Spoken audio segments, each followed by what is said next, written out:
So let's take a look at another keyword that we can use in Java along with try and catch, and this keyword is finally.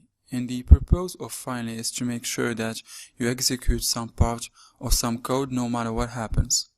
And what I mean by this is there's a couple of execution paths that can happen when we put a try and catch block into our code.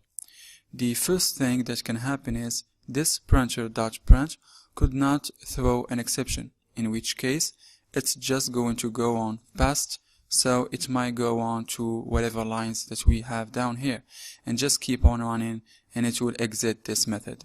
So it will get to the end of this method, and that is the normal execution flow. The other thing that could happen is that we could end up throwing an exception in our printer.print, and then we will catch the exception, and then we will hit this line of code. Now in this case, maybe we would want to do a return. Maybe we return early here, and we don't keep going down the rest for the rest of the method. In that case, we are going to miss out on what code is down here. So one way that we can prevent that from happening is to use a finally block here. So what we do is we create another block below the catch, and we call it finally, and you put code in here that you want to happen no matter what. So in our example, let's turn off the printer no matter what happens.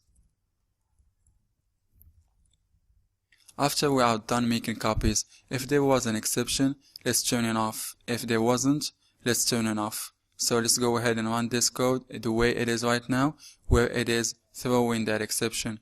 In fact, let's put a return statement here just to be sure that when we catch this exception, we are getting out of here. And we want to see that this printer is still going to turn off. So I'm going to run this code right now. And you can see it said can't print less than 0 copies, but we don't really have a message in our turn off. So let's put a message in here real quick so we can see what is going to happen here. We had put one in for our turn on, so let's put one in for turn off. And we will say the machine is off. And save this. Now let's run this and see what is going to happen. So now you can see it's printed can't print less than 0 copies because it got here, because it threw this exception and then it still returned.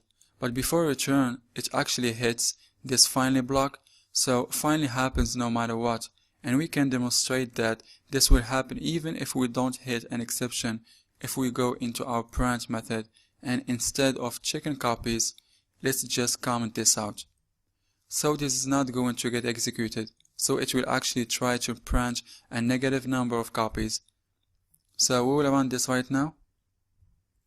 And you can see it's gotten all the way down to the load more paper, and then it hit this machine is off. So in this case, it went through, it went ahead and executed this.